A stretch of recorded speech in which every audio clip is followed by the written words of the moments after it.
All right, welcome to the Fireground Training Kitchen Table Talk, where tonight there's just one rule: no politics. I think we've all had enough of that this week. At least not beyond the firehouse level, because we'll probably end up talking about that. I'm Barrett Dorner with Fireground Training. It's the first Kitchen Table Talk of 2021, or what feels more like week 54 of the year 2020. Before we go around and have everybody introduce themselves, we have to thank tonight's sponsor, the Dunbridge Truck Stop. Quick check in there. The causeways are open and clear. If you haven't heard of the Dunbridge Truck Stop, check them out on Facebook. They've got so much cool swag, stickers, shirts, and the money goes to good causes. Their most recent donation to the Appendix Cancer Pseudomyxoma Peritoneae Research Foundation, or ACPMP for short. Yeah, it's a mouthful, but it's a really important cause and something I hadn't heard of until they shared it. It's an organization working to fund research to ultimately find a cure for appendix cancer and PMP, that's a related illness, and in the meantime, fund research to improve the quality of life for those folks. To find out more, you can visit acpmp.org or head over to the Dunbridge Truck Stop on Facebook, get some stickers, get some t-shirts, and help support some of the great causes that they're supporting, and they've got more information over there as well. So with that, let's go around the room and have everybody introduce themselves, and then we'll get started with the conversation. So our pseudo kitchen table here. Let's start with Sharon. You're the first one up, it looks like, so go for it. Oh, wait, who? You get to introduce yourself. I'm Dan Turner. I work for Loudoun County, Virginia, the suburb of DC. We're about 25 miles outside the city. I'm also a lieutenant with the Independent Fire Company in Charlestown, West Virginia. Originally, I'm from Perrysburg, Ohio. Just moved out here for work. That's me. I was living with Progress Fire Company in Harrisburg, Pennsylvania for a year. We're getting hired by Loudoun County. That's it.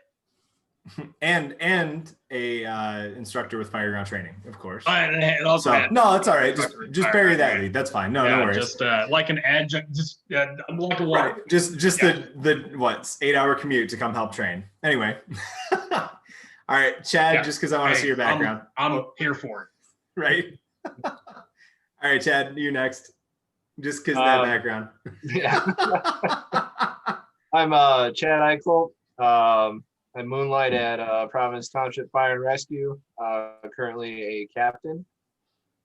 Yeah, but you get promoted like every week, so soon you're gonna be like the you're gonna be the commissioner of the Providence Township Fire Department shortly. So wearing a suit to work every day. But I did not mean to interrupt. That hurt. No, it's a good thing. It's been 2 years since my last promotion. Really? No, I'm just behind. I don't pay as much attention as I thought I did then. Well, that's good. And I have to point out that Chad is the reason that this even got started, because this was the conversation that we had a conversation about just some random talking shop stuff, and he's the one who motivated me to actually follow through with this. So everyone can thank Chad, unless this conversation goes poorly, and then they can blame me. Tony? Hi, I'm Tony Combs. I am one of Chad's subordinates out at in the thriving metropolis of Neapolis, Ohio, at Providence Township Fire and Rescue. I've been out there about 4.5 years now. Prior to that, I was with Toledo Fire and Rescue for a combined 9 years in 2 separate stints. I've been a professional firefighter since July of 2000 was when I first started my fire career. Awesome. When I was 8 years old. I'm sorry, never mind. That was an inside thought that came out. I don't know how that happened. Where'd your mom go on spring break? If I didn't look so much like my dad. All right, Mr. Brubaker in the tropics. If you could figure out how to unmute yourself again. I'm here. Sorry. I'm Stephen Brubaker, currently firefighter paramedic, Midway Fire Rescue in Pawleys Island, South Carolina. Just drop off the firefighter, just paramedic. I'm at an ambulance right now, so that makes sense. Been down here for 4.5 years. I originally started City Waterville Fire. Was also at Providence Township with Chad for a few years, and yeah, that's pretty much about it. Were you also Chad's subordinate? What? Were you also Chad's subordinate? Was Chad your officer I or think not so. yet? Okay, I don't know if he got promoted by then, but it was close. nice. Cool. Well, thank you guys for coming in and hanging out for the night. This is a good group. I'm really excited about tonight. Like last time was great too, but we didn't get to share it. Tonight we're actually gonna be able to like post this and talk about stuff. And so the first thing I want to get on my soapbox about, since I get to control the whole thing. I said we wouldn't talk about politics, but there's an element to what happened the other day at the Capitol. Not sure if you heard about it, probably did. Kind of a big freaking deal. There's an element that I think is important to talk about in its relevance to the fire service, and that is the resignation of the Capitol Police Chief after basically the feedback of not being prepared, not handling the situation correctly. And I think that there's still a lot more of the story to come out. There's still a lot more of the background that we can get from that. But the general takeaway, again, not looking and pointing fingers necessarily, but what can we take away from that, especially the parallels to the fire service? I think there's an element of, being prepared for the thing that you think is never actually going to happen, and being prepared for the worst case scenario, which is something we preach all the time with the fire ground training classes, is that our job is the worst case scenario constantly. And Nashville is another good example recently of an instance where it would have been so easy for those police officers to say, oh, this is bullcrap. This is not going to be a real bomb. We're not going to worry about this. And they took it seriously and they did what they needed to do. And they treated it like a real emergency, like we should. And so I think there's an important takeaway in that we need to always be prepared for whatever we can plan for. And I think another element that pops into my head is that, people died, and there's still determination, out there that's going to have to be figured out that, if it was because that leader of that organization wasn't prepared to handle something like that, or to have his people supported and backed up and things like that. And so, it just struck me as one of those situations where if you don't prepare and you don't think and you don't train about those worst case scenarios, it's just a matter of time before it bites you in the ass. It's just a matter of time before something actually happens, and then the curtain's pulled back, and whether it's focused on everything else but operations, if you're so focused on accreditation or so focused, which is important, like there are other important things in the fire service too, accreditation, or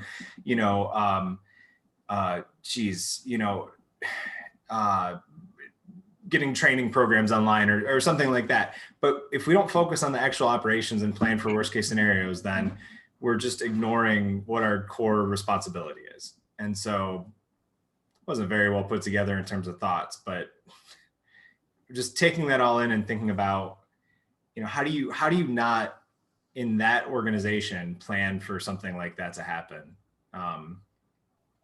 And maybe they did, and maybe we'll find out that they did. Maybe there were other failures, but the resignation is sure telling, even if it is symbolic in some way. But that's my soapbox to kick things off. Feel free to jump in. Well, I'll start. Yeah. I actually I read an article today, and I couldn't tell you who the article was by, but it was a kind of a synopsis of the breakdown of how things went, and different organizational leaders were wondering, that the Capitol Police used to be historically one of the most unfunded organizations until Oklahoma City happened. And then they got a boatload of funding, and basically the wish list of what do you need, and that they have 2,000 officers that basically cover a half square mile, which is half of the Washington DC's total police force. And I guess it would be from a public perception standpoint, a great demonstration of how, when there's not the appropriate training, when there's not the appropriate planning, when things are taken as, oh, well, that's the meteor strike that killed the dinosaur style event, we're not going to dwell on that type of incident that I think you're referencing, and that, we can't possibly be 100% prepared for everything, but I think we should be able to contemplate what if and get ridiculous or what other people might think are ridiculous scenarios where we have at least done a table talk, where then there has at least been some discussion. Because what I've seen, contrary to that article that I read and other posts about it, are that certain perceptions, depending on which street corner, which view, which political, ideology you follow. Some people believe that, hey, these guys, it was peaceful until a certain time of day, and then the cops just walked out and opened the barricades for the buses to come through. That through a lack of coordination, through a lack of communication, through a lack of preparation, these guys set themselves up, whether rightly or wrongly, to potentially be viewed as participating in the chaos or allowing the chaos or inviting the chaos, or that it was coerced or ordered. And whatever the truth may be, it may be a bit of all of those aspects once the dust settles and investigations are done. But to your point of entertain the ridiculousness, sometimes entertain that's never going to happen, when the old guy goes, oh, whatever, or this is our frequent flyer, and we're there to get the remote from behind her couch half the time because she's lonely. But the one night you get that same difficulty breathing call is the night that, you're half-assed strolling up the sidewalk. You're pissed that you had to leave. You take the extra bite of pizza or steak. Your run time is delayed, and you get there and she's actually in crisis. Our opinions aren't supposed to matter in the moment. Our training is what's supposed to matter. So that's off my soapbox. And really, just that I could say it. just to build off that, on April 11th, the Titanic was unsinkable. Right. Like, never. They never actually said that before it sank. That is a a misconception. But the idea. Ship's unsinkable, guns unloaded. Hey, where's my tinfoil hat? Oh my gosh. Right? We need probably that. hiding under that sweet haircut. They used it to cover the bowl that the food was in. And no one's been unaffected by COVID, and that's to include, our police forces.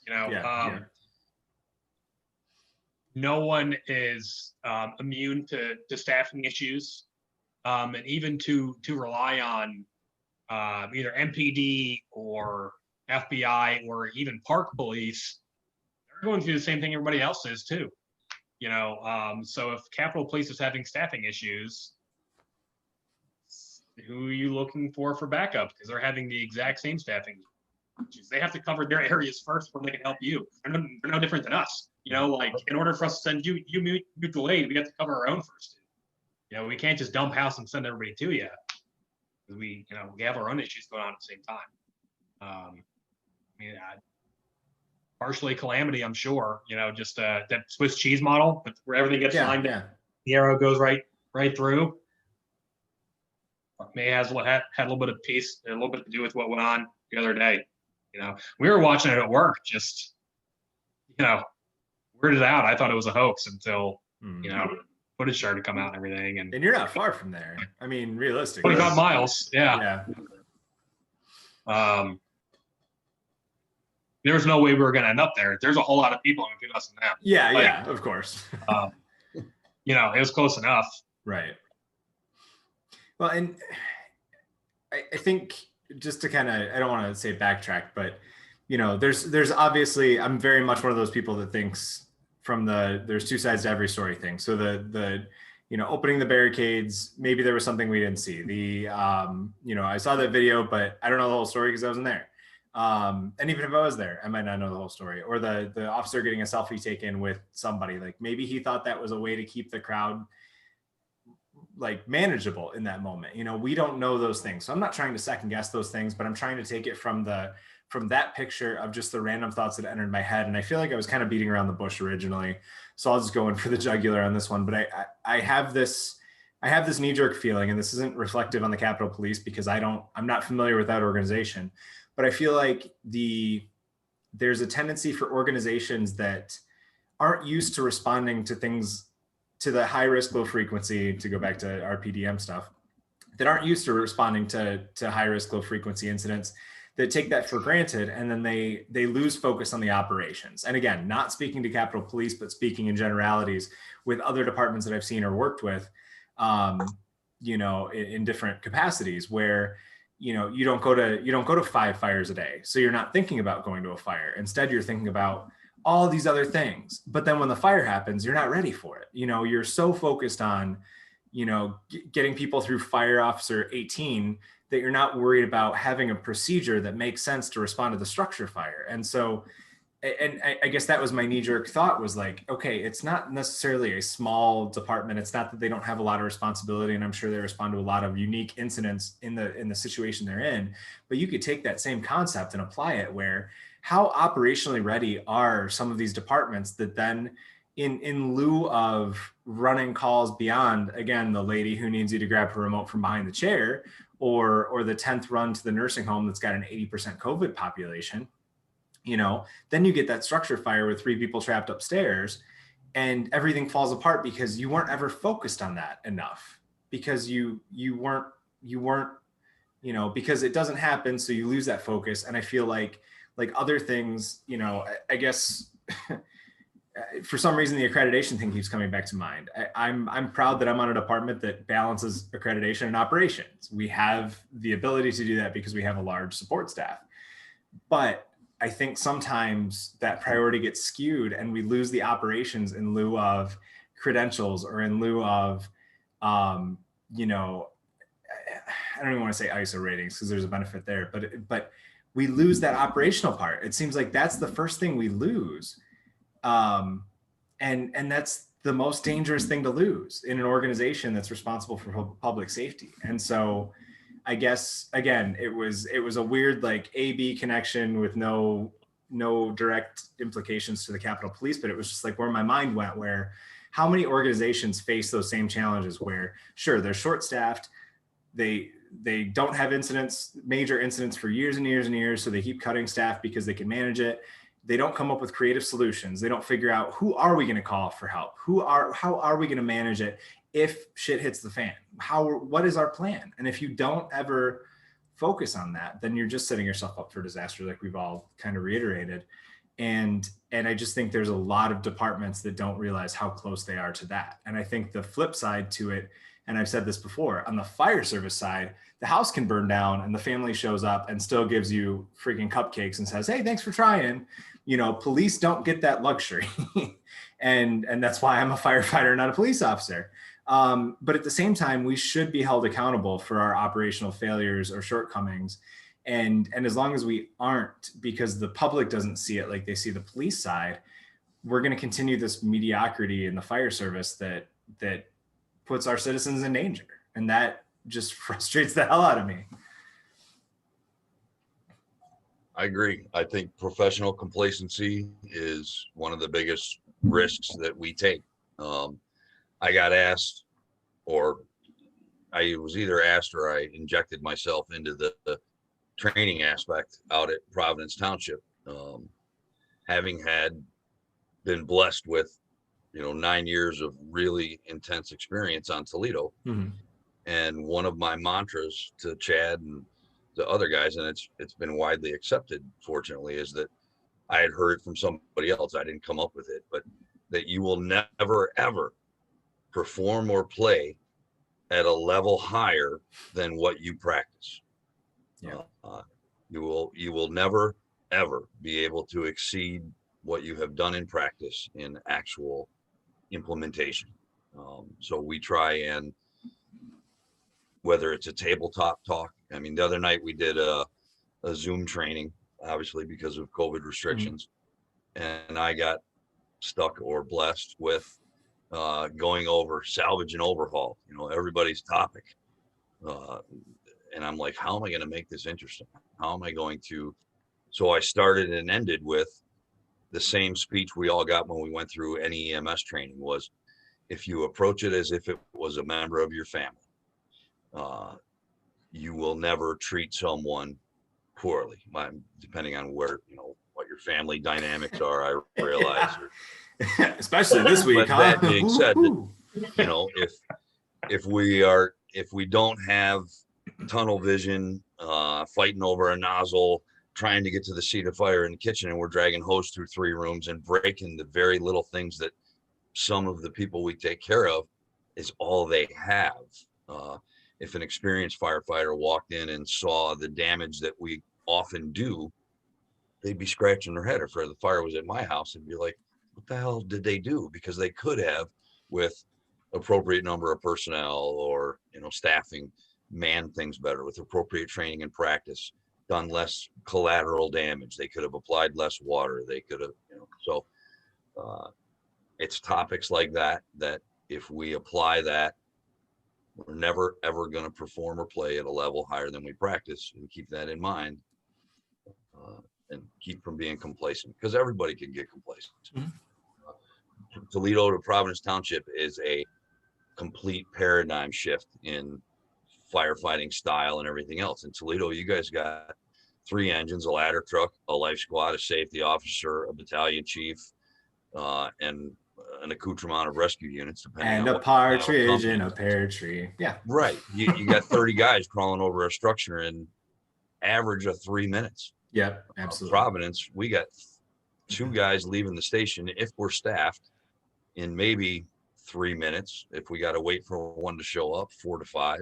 It's a 5 to 10 minute transit time to the scene. We don't have water except which we bring with us, and then we're waiting on volunteers and other people to show up. It was like landing on Mars for me, going from a big city department to a volunteer rural department, and I'm still learning every day. You hit on some awesome points there. One of a couple that I want to kind of bounce back to, and you guys, the rest of you, jump in whenever you want. I don't want to monopolize this. You guys know how I can talk. But the one of the themes of our training is like being a thinking firefighter. And you talked about, people going in and just tearing stuff open for no reason, or not thinking about, okay, if I do open this wall that's between the nozzle and the only exit, and there is fire, and I don't know where the nozzle is at, what am I going to do? And I think that's one of the things that gets lost in translation sometimes, that, there's that urge to just do something, without necessarily thinking about it. And that's a hard thing to train, especially when you don't have necessarily the same repetition of seeing it in the real world, especially when we don't have a way to train on, attic fires is my go-to example, because that's a topic that super personal to me, because of just seeing over and over that we don't train for it. In fire 1 or fire 2, we don't go through attic fire. We go basement, first floor, second floor. We don't talk about attic fires, and then we wonder why we let the whole house burn down when the attic's on fire. And it goes back to just like, okay, think about what you're seeing, think about what you're doing, think about what opening that wall, whether it's for salvage and overhaul, or whether it's for, or just the idea of, okay, if there is fire, what am I going to do? There've been enough close calls with people. There was one in Texas where the guys bailed out to a porch roof because they opened the wall in Division 2 and there was fire, and they hadn't. And in the article the guy wrote about it, he's like, we didn't even think about the fact that the nozzle was nowhere near us. And so that thinking firefighter aspect kind of leads into the other thing we're going to talk about tonight, is like what makes a good firefighter. I think that's a big part of it, is that not only are you doing things, but you know why you're doing things. And sometimes that doesn't get taught the way that it could, or passed down in the way that we would hope. So I want to get back to that, but the other thing that you mentioned was training for the worst case scenario. And I think one of the things that organizationally we see people complain that, well, we're not getting good training, or we're not, we can't have outside people come in, or we got these stupid online training courses. But training is so much more than that. I mean, the AT&T bombing in Nashville, I had a couple spare minutes. I went and looked up, okay, there's an AT&T building in downtown Toledo. If that happened here, we've got apps, we've got software, we've got different things we can look at.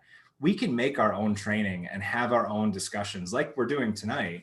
You know, we can come up with a scenario right now and have that discussion. And I think so often people, and not everybody, but there's a tendency as firefighters to point your finger at administration and go, well, they're not giving us the good training. But there's so much more that we can control as firefighters, as probationary firefighters. You could sit there and say, hey, if this person that needed us to grab the remote from behind the chair was having severe difficulty breathing, what would we have done? Just those what if questions that, you know, you might not put it down as a CE, but it's so beneficial. And I think sometimes we lose sight of how much control we really have over our own training and our own organization.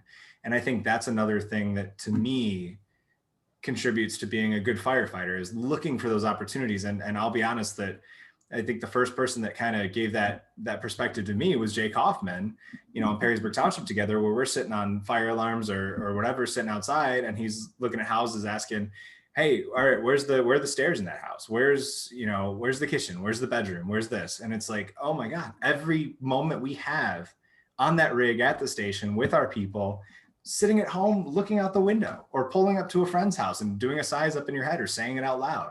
We have so many opportunities to do our own training with minimal effort, but it's still putting stuff in your filing cabinet. And I think that comes back to personal responsibility. And I think that's another trait that factors into being a good firefighter. Yeah, speaking of that, one of the things that I've been going to way too many webinars online. And thankfully, Western Buckeye and Jordan Hemker, he's been putting on a lot of those. One of the things that he preached was the 30 seconds to your area. And I love that. Sit in the back seat and record video and take it back and look at what you have in your district. And what is it? I'm sorry. Is that where, go ahead and explain it, because I kind of missed what you said. I'm sorry. Well, they're en route to calls. He'll turn his phone on and just plaster it against the side window of the apparatus and just record. And when he gets back, he has a video of what may be going down Main Street as he's driving down there, what the different types of construction, different types of buildings are within 30 seconds of driving in their response area. Gotcha. Nice. That's a neat idea. How many of you guys drive around your district on a fairly, I mean, most of you guys live in your districts, but how many of you guys just drive around, look from that perspective of like looking for the next building that might catch on fire, or looking for like weird things in your district just on your own time? Is that a... I know. Go ahead. Go ahead. Sorry, David. No, dude, you good. So I know, like, so tonight I'm the duty officer for the county. If I get antsy tonight where it just comes bedtime and I'm wide awake, I'll go drive around. You know, I heard the ambulance was in a wreck like a month ago out on River Road. I haven't even been down River Road, so I'll just take a drive, and River Road's terrible. I would never want to go on a call on River Road. Mm-hmm. But I know that now because I went back there and drove it and looked at it. Water supply, terrible. Houses, large. Roads, even worse.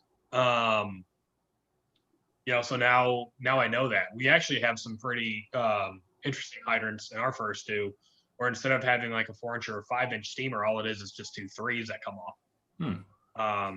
So from a driver's training perspective, you know, if we're going out with perspective with a guy that's trying to get released as a wagon driver, you know, I might say like, hey, we got a box alarm, 100 Park Drive.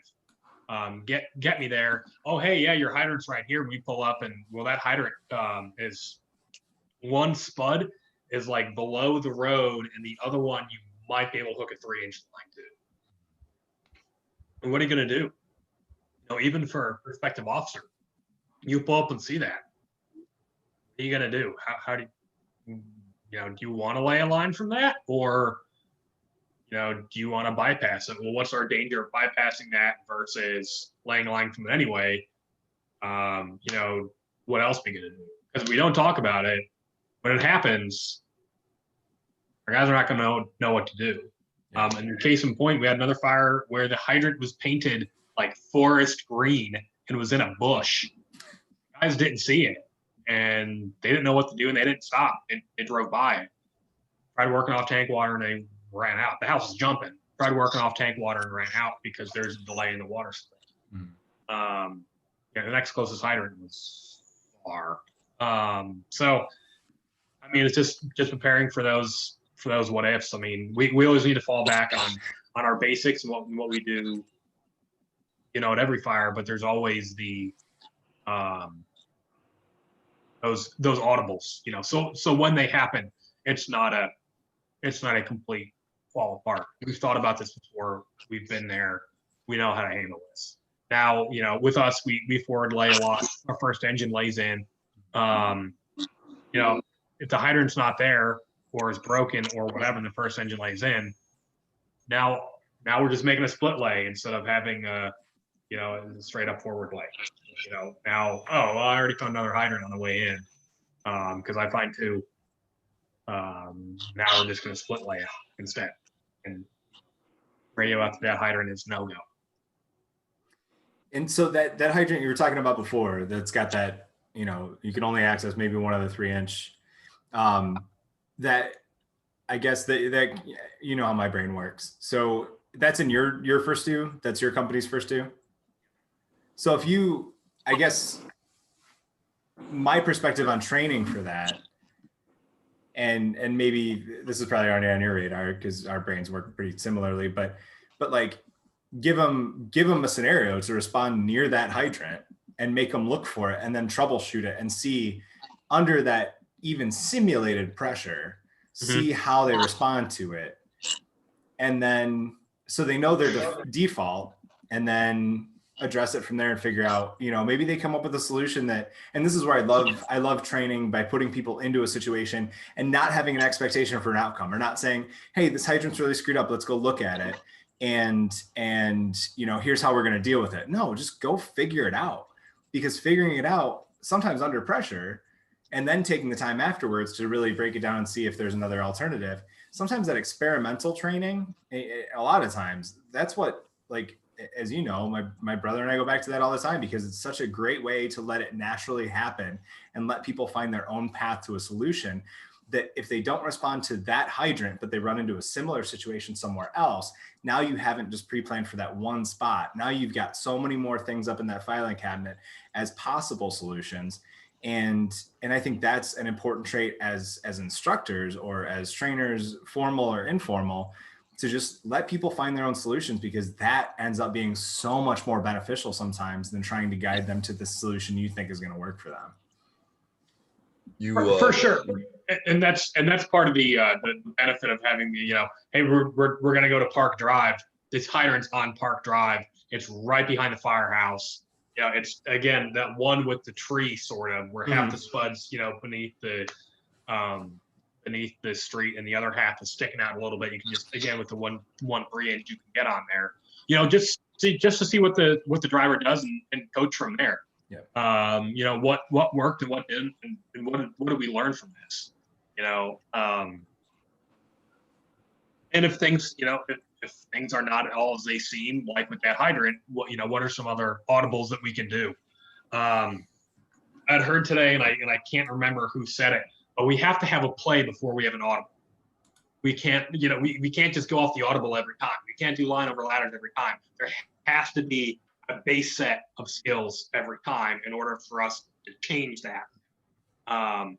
So, you know, like just going back to what I said with drilling with the basic stuff. I mean, we gotta do that stuff well, know that stuff well before we can go into other stuff.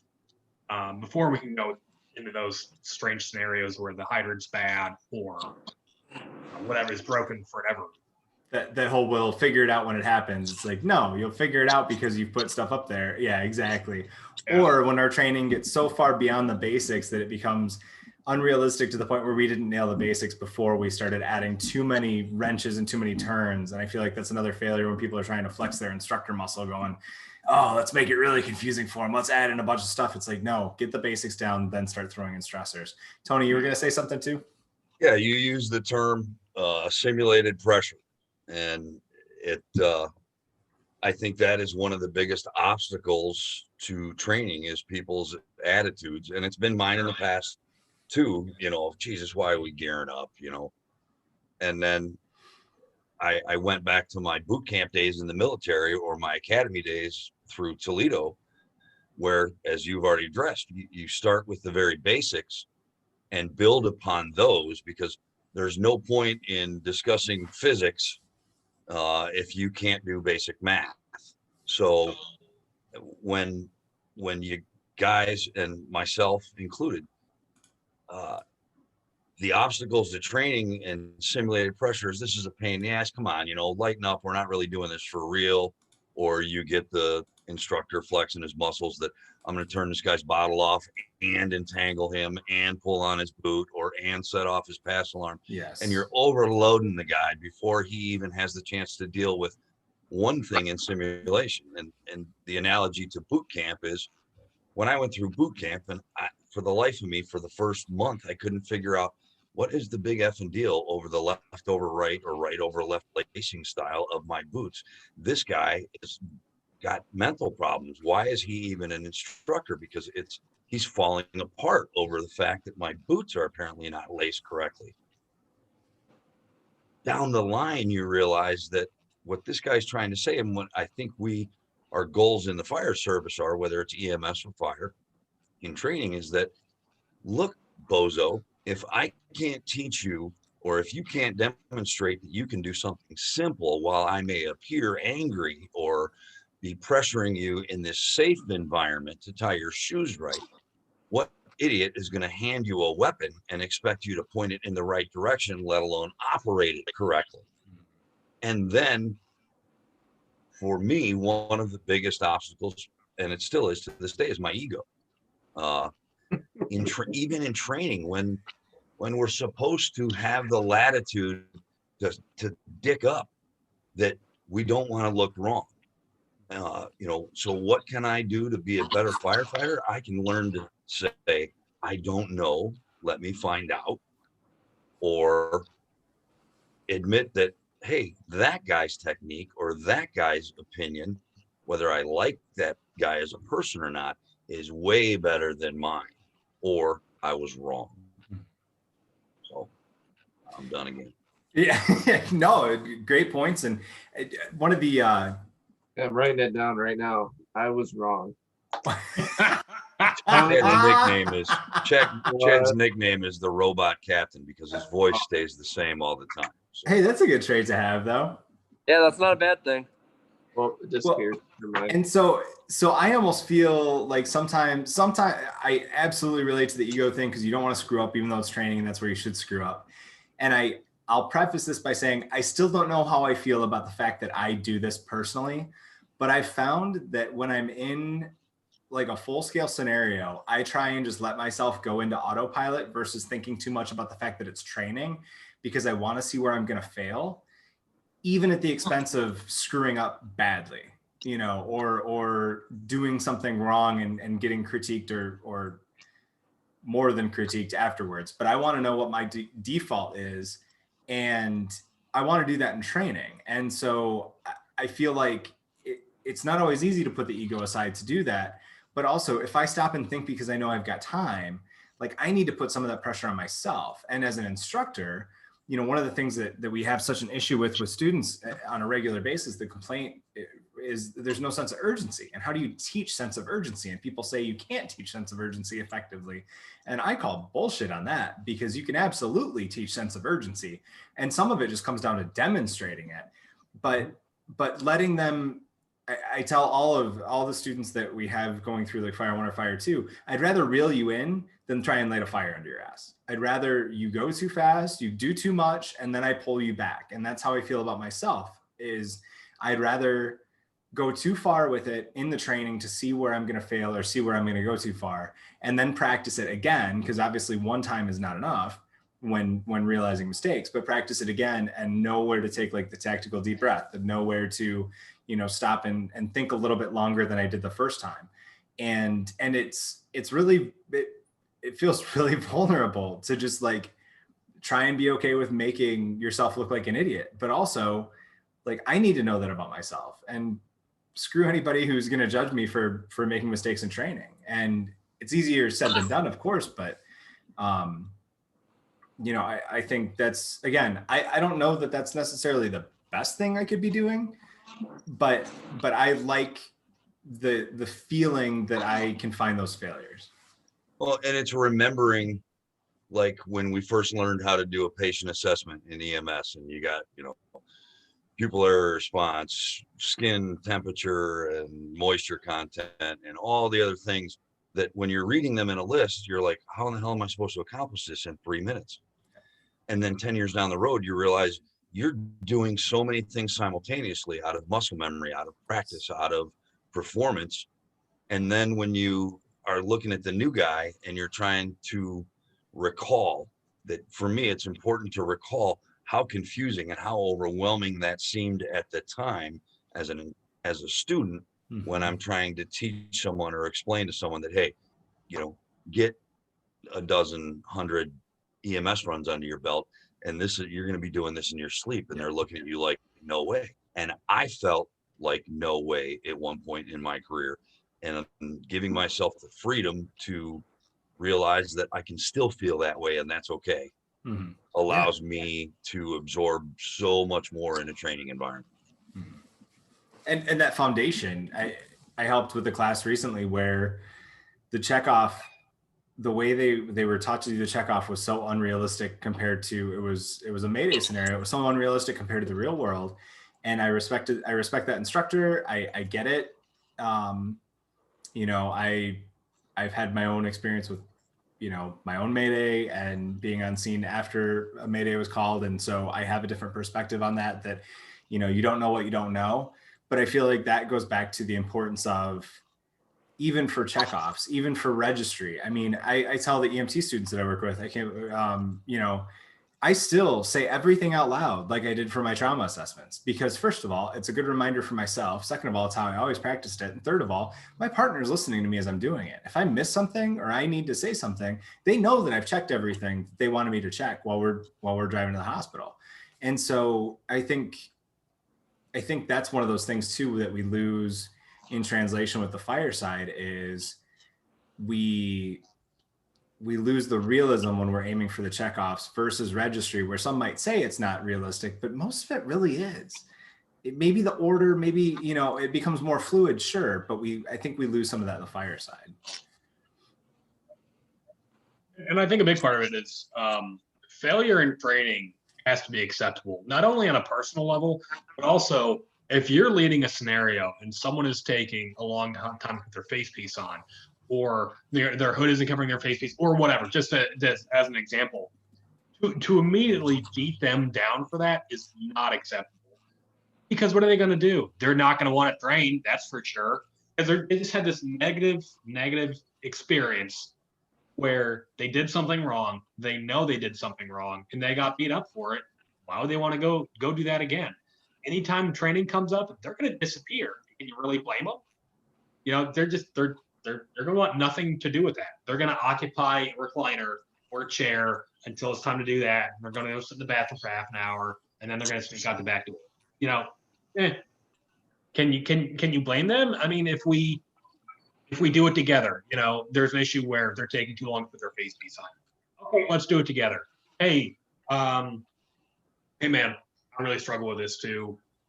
Or I got burned right here because I just could not get my stinking hood over the face piece. Let me show you how I do this now, or a quicker way that I do this. That way I'm doing it here with you, so we can build that trust. And if you have other things that you want to work on, you come to me to help you. And if there's something I'm doing wrong, hopefully you'll tell me, or something you think that I can do better. Give me that trust and tell me how to do better with whatever I'm doing. But there's got to be that trust there, and that trust won't be there if the minute we're doing a scenario, you mess up because you put the ads in the door and you should have put the forks in the door, and I freak out on you. That's gone. Yeah. That teaching moment, that moment of building trust is gone. And I think that goes right into what Stephen, you had mentioned. What you wanted to talk about was how do you get those young probationary members to become a good firefighter, keep that longevity and keep that motivation. And I think it starts right there. I think it starts in that initial training, like Dan's talking about. And I mean, what other thoughts did you have on that when you kind of talked about wanting to focus on that topic? I 100% agree with Dan. There's no way that I could disagree with anything on that. But like when we were talking earlier about like things to talk about, I wasn't so much talking about like going to fires, going to EMS calls. It's for like your new guys who are 18, 19 years old, 20 years old that are coming into their first ever full-time job on what really to expect. I see it all the time. Like I work on a little beachside community where a lot of guys come and go. We have a high turnover rate, but we have a lot of really good guys who go on to be, we have guys, City, Pittsburgh, Charlotte, Seattle, big cities. And like, this is their first place to come. And it's like, all right, how can we motivate these guys to make them a better fireman, to make them go on to a bigger and better fire department? Like, other than pretty much Dan and Barrett, like, I mean, we've all been in small departments and we've all wanted to advance our careers and we've all had that very first full-time job. And it's like, all right, my first day on shift, how do I do this? Like, I'm not a volunteer. I'm not showing up, at 2:30 in the morning for an EMS call. Like, what do I expect? Like, what do I do? How am I going to react to things? And I know Paul Perry, who's the Penna instructor for fire, and I talked to their juniors and seniors back in October, and it's like, guys, like you got to realize you're 18, 19 years old. There's guys who've been doing this job that you're going to walk into on your first day that they've been doing it longer than you've been alive. You can't just come in with your, with a big ego thinking that you're the biggest, coolest dude, being 18 years old and your ink is still fresh on your certifications. Like, let's start from the basics. We're going to learn the streets. We're going to learn the rigs. We're going to be doing the very basics before we start talking about, hey, before we go into a fire, this is what we got to do. We got to start at the basics. And I think that is missed a lot, where day one, people are like, all right, hey, when we go to fire, I expect you to do this. And they haven't even proven themselves opening a door or forcing a door or cutting just turning on the saw. Like, you've never seen that, but you're already expecting that out of them. And I think that's just a really big, overwhelming feeling that the 18, 19, 20-year-olds have when they first come into their first full-time job. Because I felt like I got my first full-time job at 23. I felt like I was pretty prepared, but I could not imagine being fresh out of high school, getting your Fire 1, Fire 2 EMT, and then you're like 19 years old and you're like, hey, I'm your new guy. Like, that's just, so that was just one thing I really want to talk about. And just like, think like the 18, 19, 20-year-olds now is a completely different generation than what we have grown up with ourselves. They know how to work, they know how to work technology a lot better, but a lot of them just aren't that good with their hands and their work ethics aren't there. They come to work, we call them 59ers. They come to work right at 7 and they leave right at 7. We got to train the guys to become good firemen on scenes and in the firehouse. And it's kind of difficult to work with guys who think that they have an ego, like, oh, well, I want to go to fires and I'm not going to ride an ambulance. It's like, well, dude, like, where I work, we do 3, 4, 5 working fires a year, not very many, but we do 4,000 EMS calls. Like, you're going to be on that ambulance. You're not going to fires every day. So let's like chill. Let's learn the basics of firefighting, of EMS, and we're going to help you progress. Like that's where I'm at. We have a few new guys here that have that mentality, and it's just really hard to work with. And I just wanted maybe some different advice on how to work with guys. I don't know if you guys have dealt with that in the past or right now. So that's just where I was at. You got Tony laughing. Tony, I'm golden. Just strip out names. I have a habit. We get new people all the time, and I'm the old guy with the deep voice sitting in the corner. And we had a younger guy that is now, from what I understand, learning the ropes on Toledo, that was with our department for a while, and he walked in the first night, and I learned from my my very first fire officer, a guy by the name of Arnie Duesberg, who was as old school as you get. He looked at me and kind of shook his head in disgust that, you know, I can't believe they stuck another rookie at the busiest station in the city, or at least they think they are the busiest station in the city, but that's a debate. Oh, there's Toledo. Sorry. So he said, I'll tell you one thing, kid. In my experience, those who know the most say the least. And you guys have known me for 5 minutes on this Zoom call. And obviously, you know, I deeply struggled with that for the remainder of my career, at least with Toledo, because I talk a lot. But back to I'm the guy that when these guys come in, I'm like, are the Backstreet Boys off due to COVID? Are you moonlighting here? Who are you? And what do you know? So, you know, I open with a kind of friendly, pokey joke to indicate that I got kids, or the, hey, where'd your mom go on spring break joke? Because you look familiar. And then we had this kid. I said, who are you and what do you know? And he's told me his name. And I said, what's your certifications? And he goes, well, I just got my Fire 1 and Fire 2, and I'm also an EMT, but the only reason I got the EMT is because they made me. And I said, can you get water? And he goes, well, yeah. I said, have you gotten water before? And he goes, oh, yeah, sure, lots of times. And I said, in an actual working fire? And he goes, well, no. And I go, well, wait a minute. I said, actually, I screwed up the whole damn story, because when he said I'm a firefighter and EMT, he goes, on the fire side, or on the EMT side, they made me do it. I probably need some practice at that, but on the fire side, I'm golden. That's when I said, can you get me water? And he fast forward back to where I screwed it up. And he says, well, no, in fire school, I got water. I go, but you're golden. I said, well, let's go out to this rig and you can show me if you can get water. And to this day, I see him and I'm like, what's up, Golden?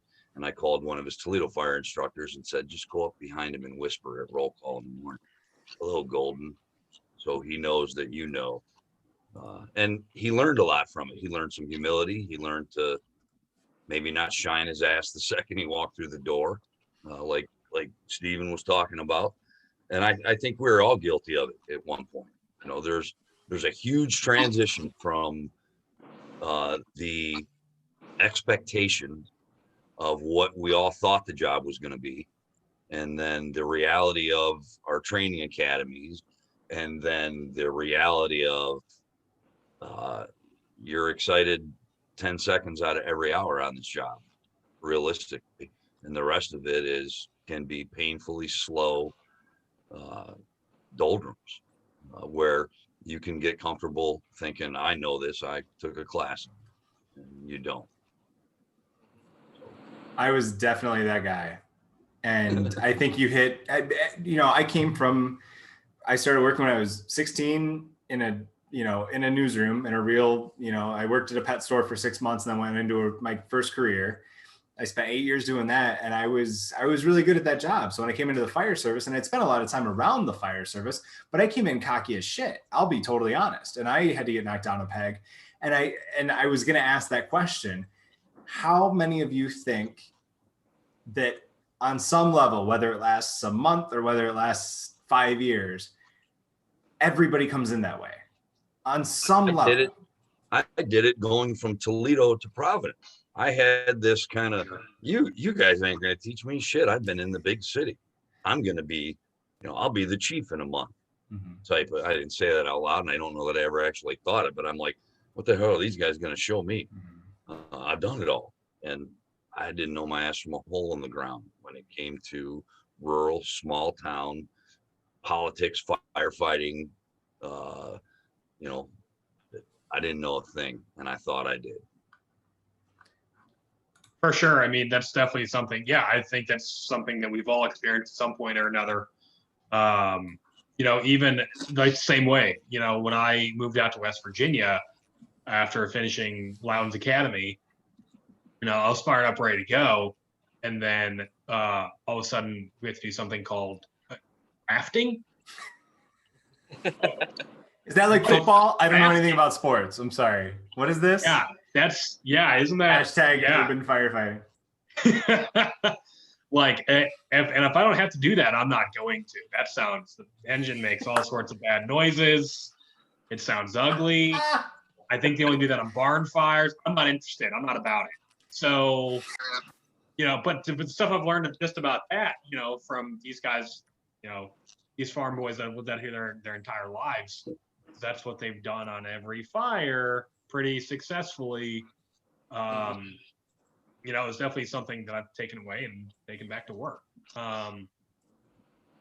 It's, but I agree. I think there's, to a point we are all, until we get humbled, all come in that way. What does it take to get humbled? I'm not sure if there's something that we can do in the firehouse to do that, or if they have to get humbled on a call somehow, be it I know it's something I'm sure that we all experience one time or another. If you're on a fire alarm, and it's just another nothing fire alarm. Maybe you throw your pants on, your coat on, while the rest of the crew gets dressed, and you walk inside, there's smoke in the hallway. Who's the odd man out? Who's scrambling to run back to the rig to get, they get their Halligan bar to go get their air pack on, because they didn't come prepared one bit, in case there was trouble. Cop doesn't get out of the car without their gun, Not usually. Sometimes they leave it at the jail. I won't say which one of my parents has done that, but it's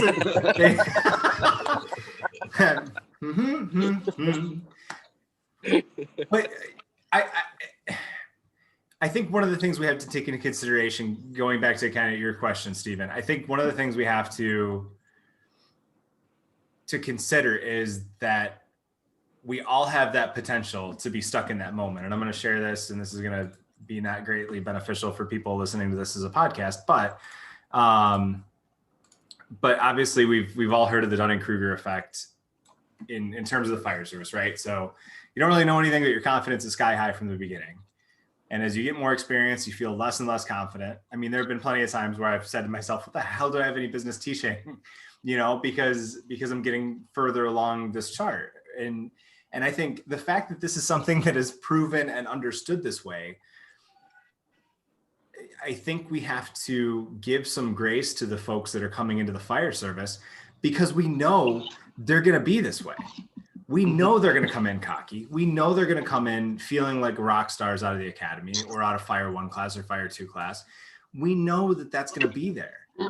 And if we know that, it's like knowing that there's a potential that we could go to a house fire in 5 minutes. If we know that potential's there, why are we not planning for that versus just going, why is everybody like this, right? Like, how do you, and maybe that's onboarding, maybe that's the probationary training, maybe that's, just having that kind of conversation like Tony, you were talking about, where you just kind of level with the person and then explain to them, like, listen, I get it. And relating to them, like, I will openly tell people that I was one of those people, that I had that ego coming in and I needed to get knocked down a peg, and relating to that and explaining, like, yeah, you're going to feel this way because that is how we work as humans. You're going to feel like you just went through all this training and you've got, the fire service by its balls, but you don't. And the problem with that, and we have to hone in on why it's an issue. It's not an issue because they're a cocky asshole. It's not really an issue because of that. The issue is that it's a life and death job for our citizens. And if we are so confident that we're blind to our faults, that's detrimental in our mission. And so if we explain it from that perspective and remind them that ultimately everything we do is for the citizens. And so if I guess my take on your question then, Stephen, is like, if I had to think of a way to handle it on a regular basis with a lot of turnover and a lot of, a lot of Groundhog Day of, getting these folks in that are all in this spot, right? That are all in that beginning phase where they're just getting into the fire service. I think it comes down in my mind, and maybe I'm being idealistic, but relating to them explaining the Dunning-Kruger effect to them, and you don't have to show them a freaking graph, I get it, but explaining to them like, you're going to feel really confident. But remember, this job, we are there for the citizens, and if we feel overconfident, we're going to get that complacency. We're going to get that cockiness is not just detrimental to people thinking you're an asshole. It's detrimental to our citizens, and so we're going to help you through it because we all had to get through it. We all had to get through this part of it, right? We all had to get through the high confidence with nothing up here, realistically. And I think that relating to it and not making it a personal thing about that person. We all have those people that we know that we've tried to help them, and we've tried to talk to them on that actual level. And yeah, some people are going to have to figure it out on their own, but if everyone by default is going to be in this realm, then we need to plan for that and figure out, and it's not going to be across the board. It's not going to be, Dan coming into the fire service versus me coming into the fire service versus my brother coming into the fire service. We all had different experiences. Yeah, the other Dan, not Dan. But there were times where, Dan Turner was one of my explorers. We sat him down and called him out. But at the same time, there were times where my brother sat me down and called me out. We all keep each other in check. And that comes down to respect. And that comes down to understanding that it's not a personal thing. It's that everything we do is for the citizens. And so us being at our best and understanding our own shortcomings and our own weaknesses is beneficial to our mission. And not that that's easy to explain, but or again, not applicable across the board in the same form or fashion, but it goes back to getting to know your people. And I think a lot of people, or some people, have a much harsher way of going about stuff like that. Like I've heard the expression like, it's not harassment, it's not hazing, it's just me trying to figure out what your breaking point is. And one thing with that I learned pretty quickly when I moved down here was like, so when I was on Waterville Province, everyone was like always like really, really nice to each other, especially new guys, showing them the ropes, this and that. When I moved down here, it's like, all right, you're just a new guy. And then they start kind of trying to see where your breaking point is. And I, at one point, I was like, why is this person like this? And he set me down. He's like, hey man, if you react really badly to me just busting your balls sitting around the kitchen table, like, how are you going to react when you see 3 dead kids in a car? And I'm like, that's a good point. There's an element to that, but I call bullshit on that. And here's the reason why. And it's not calling bullshit on your perspective. It's calling bullshit on the other person's perspective because yes, there's joking, there's joking around and stuff like that. But yeah, that comes with a certain level of respect. And if you haven't built that foundation of respect yet, then that's where it crosses the line from joshing to hazing to me. Oh yeah. And I'm so I'm not talking about hazing. No, absolutely. But I'm bringing that back in. You're not going to be on a call with somebody poking you until you're not going to learn somebody's failing point on where they're going to fail at a structure fire. Yes. By giving them shit at the kitchen table. You're going to learn that by going out and training. And this is a conversation I've had a lot recently in just different perspectives. And I'm not trying to sound angry. It's just because I'm not angry. It's just people use that as the excuse. And I get that there's like that rite of passage thing. Like I get it, but it has to come with that level of respect to understand that it's joking. And the excuse of, well, I want to see what your breaking point is. Yeah, the police do that in the academy because they are verbally assaulted all the time. That is completely different. In the fire service, if you want to see where somebody's going to fail or where somebody's going to overreact or somebody's going to panic, then go fucking train. Don't sit at the kitchen table and just give somebody shit because that is not the same thing. And I still, some of my best friends still jokingly text me shit about calling a Mayday. Like, I get that. It's hilarious to me. It's hilarious to them. Like, but we have that mutual respect where they know, and I know that that's not a personal thing. But somebody that, that I've never worked with cracking a joke about it or saying something, it hits me differently because it's like, dude, I don't even know you. Like, what the hell are you Mhm. talking about? If you want to know how I'm going to actually perform, or you think that you know me from one incident, let's go out and pull some hose. But chances are they're going to be too freaking lazy to do it anyway. And Mhm. so, you know, I feel like that is such a cop out when we're in a situation where there's such a lack of training to say, oh, sitting around the kitchen table and giving somebody shit is going to tell you where somebody's going to break. Bullshit. Yeah. Training is where you're going to Yeah, figure that's out where I where was somebody's going going to with break. that Yes. was yeah, like for when he told me that, you know, I was like, okay, that makes sense. But like the longer I've been in here, it's like now, like what we're talking about, it's all about training. And you know, a guy can tell you all day, like, oh yeah, I know how to use a Scott, you know, on day one. Like, yeah, man, I've used Scotts all the time. It's like, all right, well, let's tell me all the parts of the Scott. Let's get out there, let's put it on, and you show me. And then they either perform it or they don't. Instead of just sitting around and sitting at a kitchen table drinking coffee and eating donuts all day, let's get out there and let's do it. And you know, to me there's just a big disconnect between where I work at, where we have some of the old guys who just, you know, they're burned out, they're just ready to retire and or just move on, get their pension and get out. And then you have your new guys who haven't seen a first do working fire once in their life, and it's like, all right, well, let's train them so when it comes to this, they get their first fire, you're not yelling and screaming at them and we're looking like a bunch of idiots out on the scene. It's like, let's look like at least a well-oiled machine by the time we get a fire, or we get, you know, a really bad EMS call or a nasty wreck or something like that. Right. So And I think Scott's point was also that, you know, the hazing or the breaking balls, because hazing is hazing, period. Yeah. But the breaking balls around a table might help you establish someone's personality Yes. and their sense of humor or ability to take a ribbon or whatever.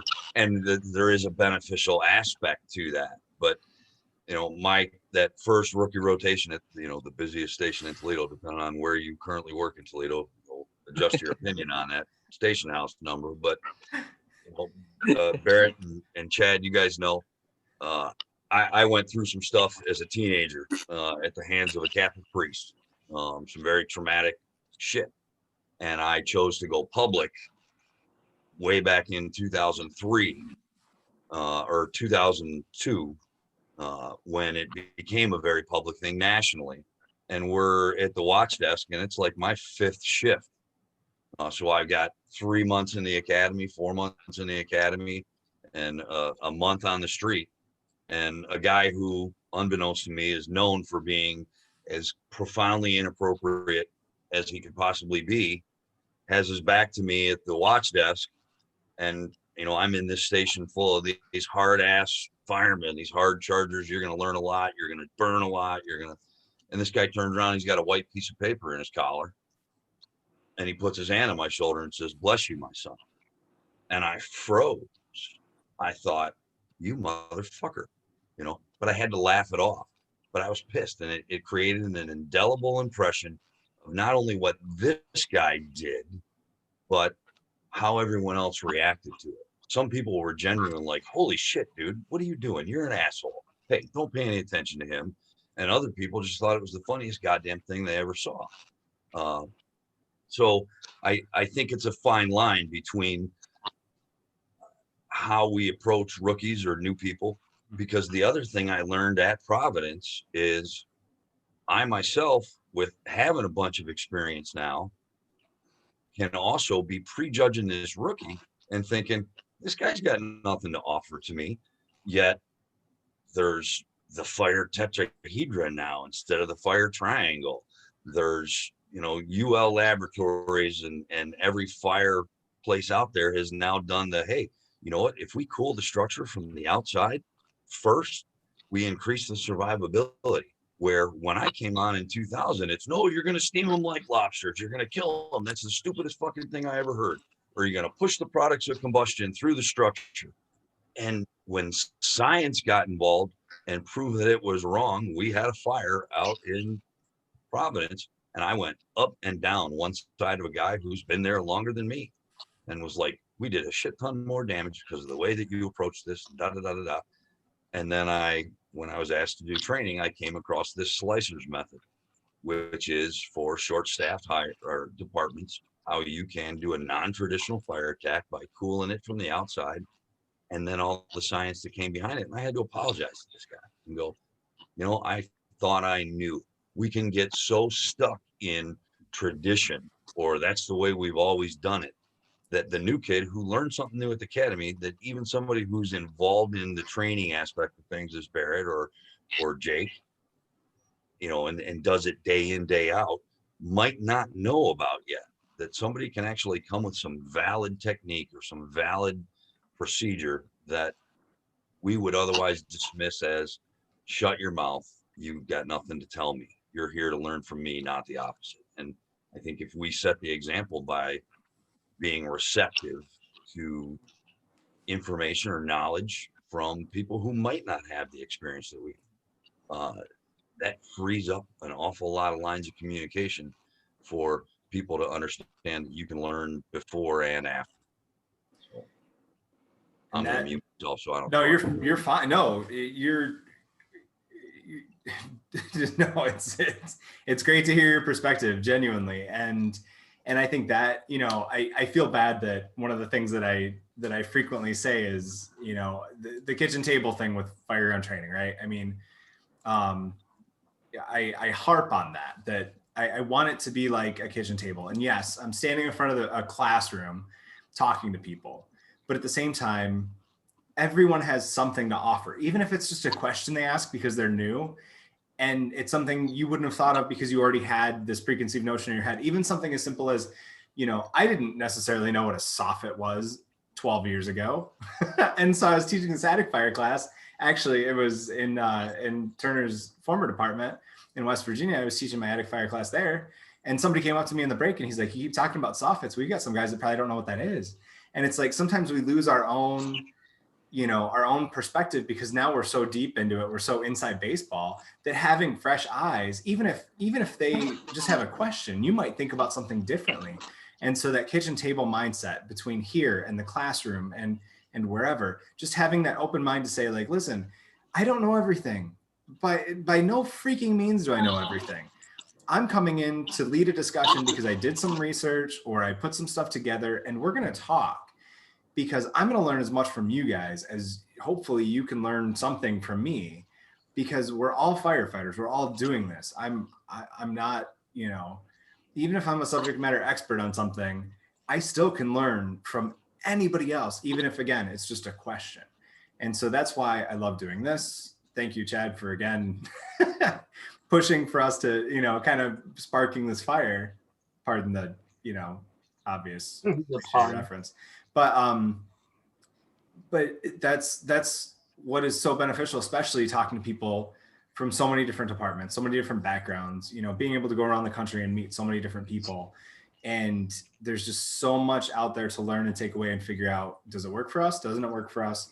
What can I pull from this? And it's just, that's how we also look at this stuff is, be humble enough, be able to put your ego aside and be able to say, everybody has something to offer, even the worst people that we hate working with. One of the things I do with my hazmat classes, I have them do case studies of incidents from their own department. And I tell them, go find the guy in the department you don't like talking to, find the asshole in the department and ask him what his worst hazmat call was or most memorable hazmat call was from the last 30 or 40 or 50 years he's been in the department, because you going to him is going to build that bridge to somebody that maybe you didn't have a way to connect with them before. And if you know what, if they're still an asshole, at least you tried. But you're looking to build those connections and to understand that even the people that are assholes can give you nuggets of information that are going to stick in ways you never would have imagined. Or you're just going to learn great things about leadership or interpersonal skills by going, I don't want to be like that guy. I have a whole list of things I didn't like about some of my former departments, not because I wanted to bash the departments, but because I wanted to remember what mattered to me as a firefighter on those departments.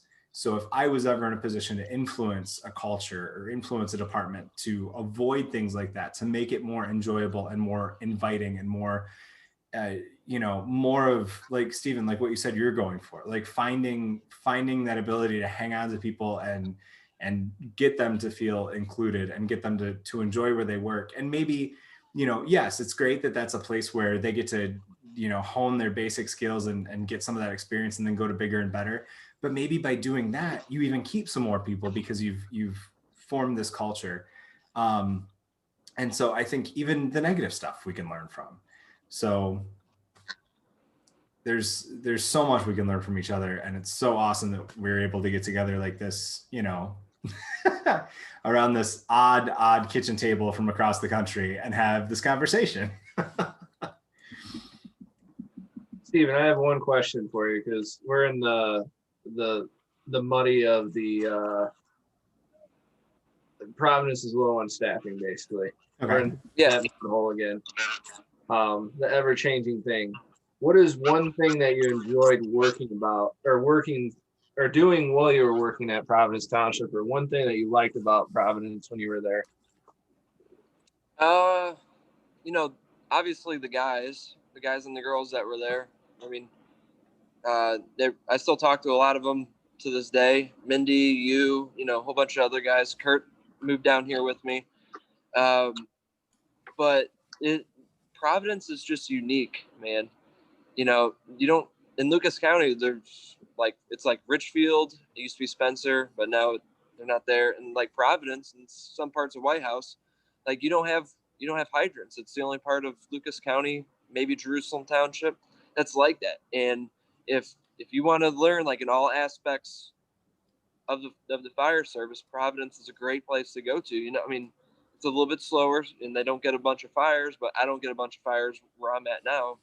But you get a vast variety of different things. You can get a fire right there in town and there's hydrants, or you can get a fire out on Fox Road and you have a completely different style of fighting fire than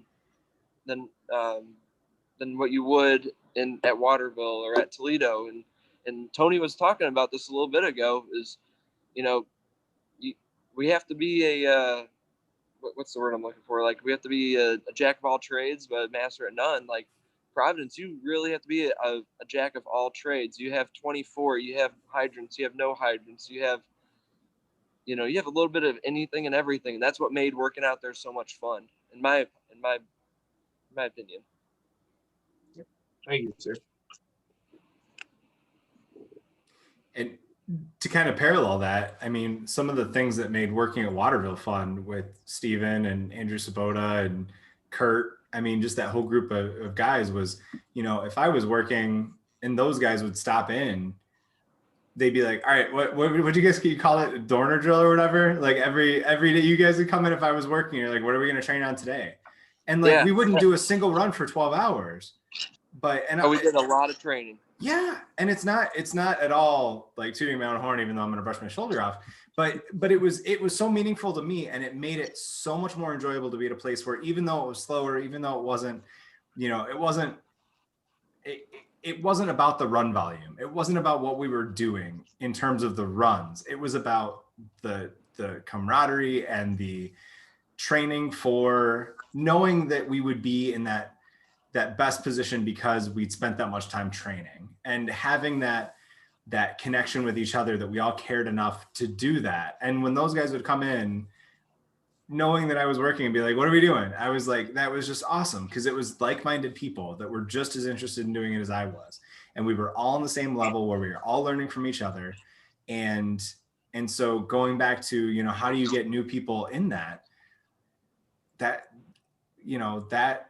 find that with them, find that connection of, listen, we're going to have fun. Even if we're doing a bunch of EMS runs, you know what? Every EMS run we go on, do a size up as we pull up. Think about fire. Yep. If you're so hell-bent on being off the ambulance and being in the fire engine, then practice the size up. Tell me where the stairs are. Tell me, I'll tell you, my partner and I on the life squad the one day, we drove around the district and we'd pull up to a house and we trade off. And I'd say, all right, there's fire blowing out the window on the front side, trying not to give any terms, and he'd give a size up. Then we'd drive to the next spot and he would give me a scenario. There are ways to constantly think about fire, even if you're stuck on an ambulance, which we won't get into that right now, but but like it's what you make of it, and showing people what you can make of it. Like my mentor showed me, and like I'm able to share because of that. That makes it, you could run 5 runs a year but still have a freaking blast in an apartment because you're training for it. You know, I hate military analogies typically because I'm not military, so Tony, feel free to jump in and yell at me for this. But I mean, prior to the war on terror, other than a few, you know, skirmishes here and there, right? I mean, what are military units doing all the time? They're always training. Are they going to war every day? No, they're not going to war every day, but they're training their asses off. And they are some of the closest groups of people. They're some of the proudest, some of the most excited to do their job. And they spend most of their time training. And so again, correct me if I'm wrong, but like, you know, we're not going to war every day. We're not going to fight that fire every day, but preparing for it and knowing that we're that prepared and building that respect and that camaraderie and that mutual appreciation for the fact that we're all here to be the best that we can be, you know, that just goes such a long way. That screw the run volume, screw how many times you're going to the nursing home, make it something that you want it to be. Yeah. I heard it in the military and I heard it on fire department that the more of what we do you can make reflexive, you want to do, because we already have enough shit to think about while we're on a run. Whether it's, you know, ancillary traffic coming by or explode, there's already enough other things, and that training clears your space in your head to make those bigger decisions. So that's the only military reference, other than, you know, your generation's a bunch of non-service pussies.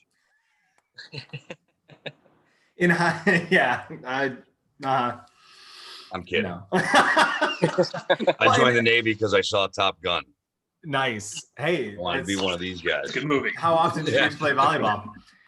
Oh, we didn't play volleyball. That's not- It never looked like that either. Top Gun, that's that volleyball movie with the Jets in it, right?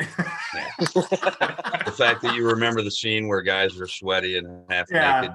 There's more to that joke, but I'm keeping it Not the PC airplanes. as I can. Yeah, exactly. Oh my gosh. And that's where like I hesitate, because I know there's a lot of pushback in the fire service. People are like, oh, compared to the military. But you know, I try and remember that when I'm thinking like, oh God, it's been like 6 months since I've been to a structure fire. Right now, I'm in staff. I'm working at headquarters. I'm not running on calls right now because I'm doing other things. And I'm still thinking like, okay, but I can still practice. I can still drive around my district. I can still listen to the radio. Like there's still ways to make it work, because again, they're, you know, even, I don't know, they're not going to war every day. We're not going to war every day, but the training builds so much more in us that makes it that much more enjoyable if we have the right perspective.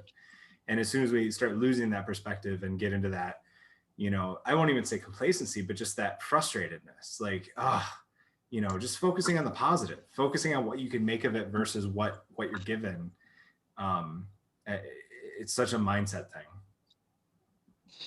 Yeah, Barrett, going back a little bit, like talking about like where the steps are, where the kitchen is. I remember when I was doing all my ride time with Toledo that I would be, you know, in the living room with, you know, with the patient and trying to learn how to become a paramedic at the time.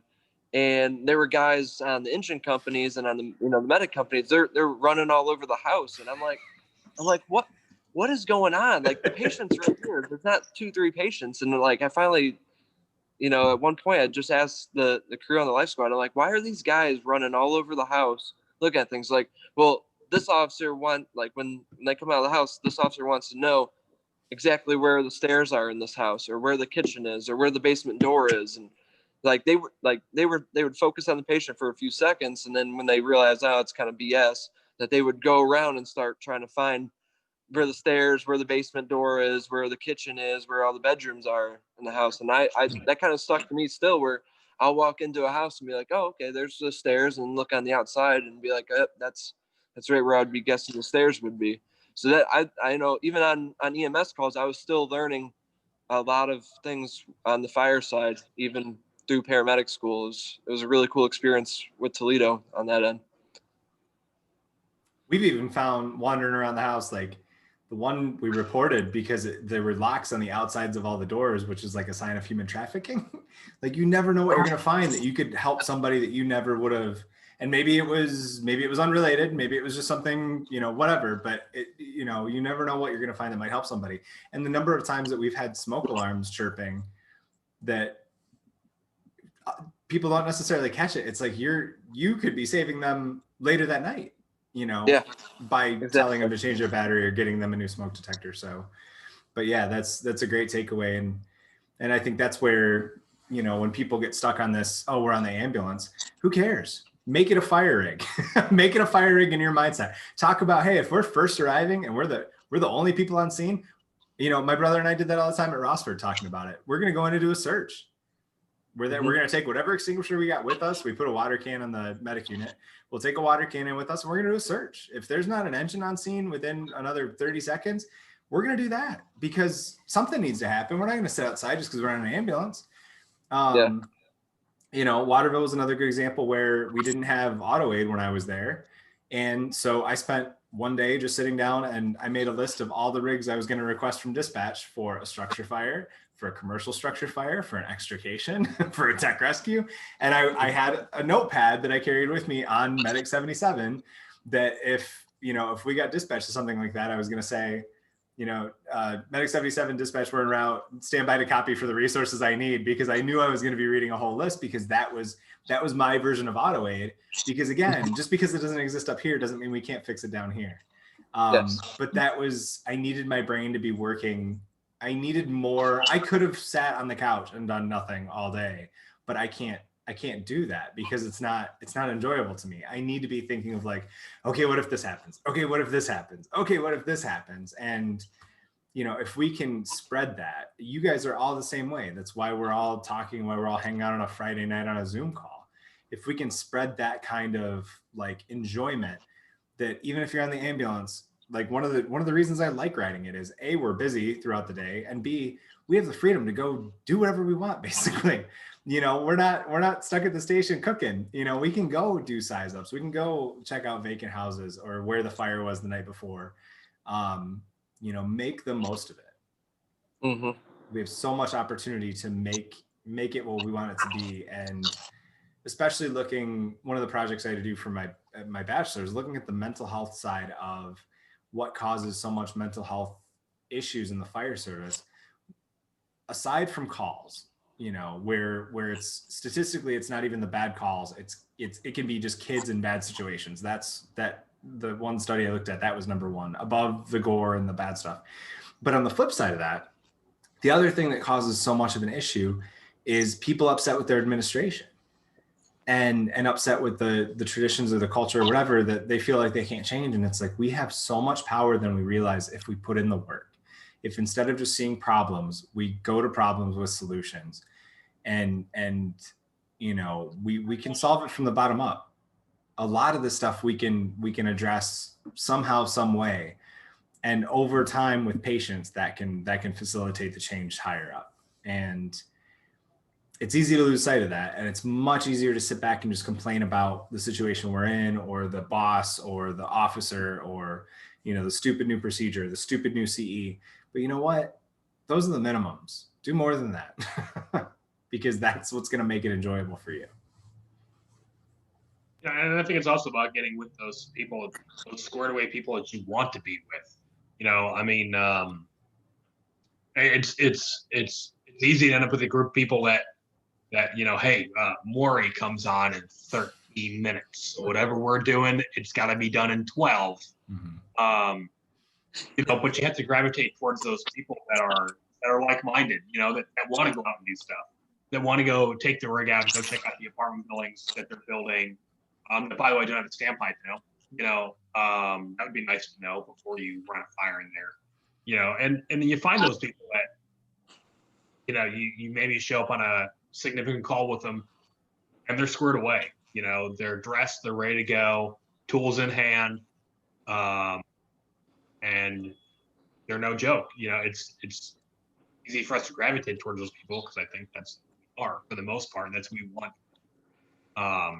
But for to loop all the way back, for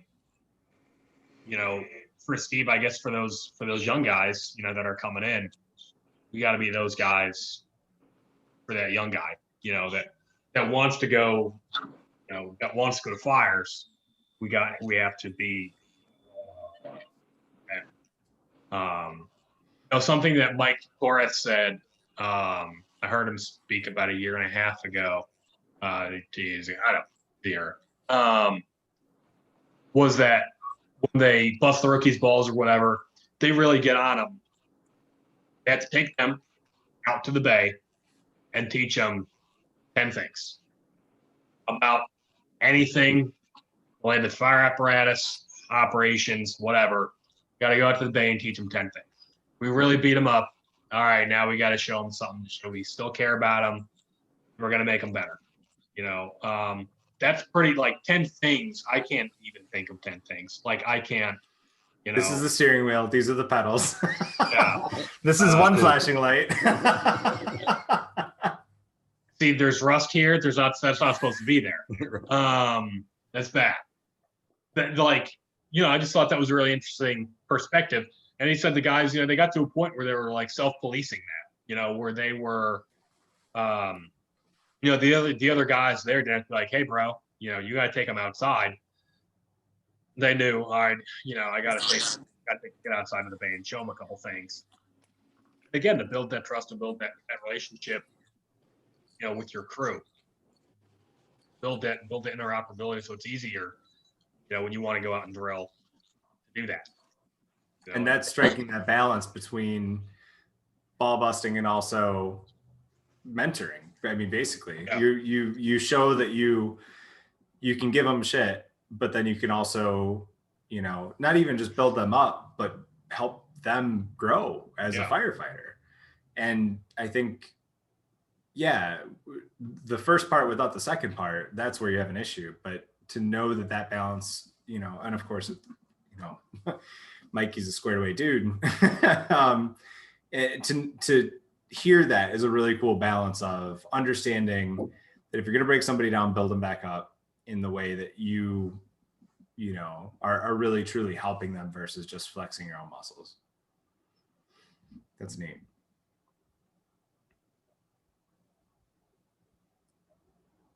We'll shift with you tomorrow, Tony. Oh, by the way, tomorrow the Tampa Bay game comes on at 8 o'clock. So if you want to train, we're completing that between 7 and 8. And we're not watching any of live PD or any of the other catching dick shit that you like watching all day. God. I'm already at the fire station. I don't need to watch more about it. Loudoun County gets picked off live rescue and Toledo gets picked up.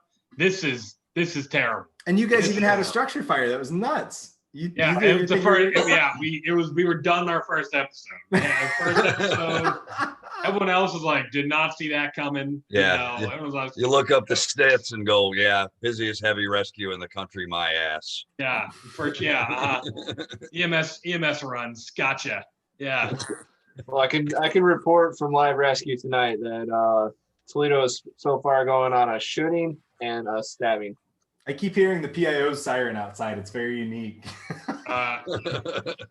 The issue with live rescue for us is that the county is so big. If they were to ride on fire apparatus, it's pretty unlikely they would catch anything significant. They'd have to be on a buggy. So the one night they were riding on an engine, I think they got like a dog out of a car. Wow, we had a pretty decent extrication going at the north end. They were like getting a dog out of it. Watching Lassie. Yeah, for sure. Wow, that's rough. Yeah, those guys got units. Oh, see, now there you go. Thank you. That's rough. Oh, well, there he is. He's back. It was the first dumb joke of the whole night. Make sure you too. send this audition tape to them. They'll have you on as a consultant. Yeah. Oh, Your yeah. silk shirt unbuttoned down to Oh my here. God. Yeah, hold on. No, All every your time. credentials listed. So every time on my screen when Barrett pops up into the center, I'm always expecting to say Barrett Andrews on the That my evil TV Just get a reporter friend sash is with dead. all your credentials listed on it. You can wear it like Miss America. I know. That's the. I have one. It's in the closet though. I'll have to go grab it. Well, we're coming up on almost 2 hours, and this has been awesome. But what about next week? You guys in for next Friday? You want to keep this going Yeah. on a regular basis? Because they keep I am. getting Thanks, texts. Chad, for goading me into Awesome. this. Because I saw the Facebook invitation and went, son of a bitch. But I've enjoyed this tremendously, and I've Excellent. enjoyed meeting all you guys. Wonderful. Yeah, I had a great time. Yeah, I'm good for next Friday if y'all are. Awesome. Yeah, I'm down. Mike, sorry we didn't get a chance to get you in, and I know you popped in a little late, but Tony, Dan, Chad, Steve, thank you guys for coming on and talking shop. And yeah, this is the Countrywide Kitchen Table, and it's always great to hang out with people that have the same mindset and same passion and same excitement for this job and trying to look for ways to make it better. So appreciate you guys Fabulous being idea. here, and we'll see you guys next Friday. All right. See you man. guys. Have a good one. Have a Peace, great gentlemen. Night. Chad, I'll see you tomorrow. See you tomorrow. I'm getting my COVID shot too. You better be ready to rub my back or something. And that's the perfect way to end it. See you guys.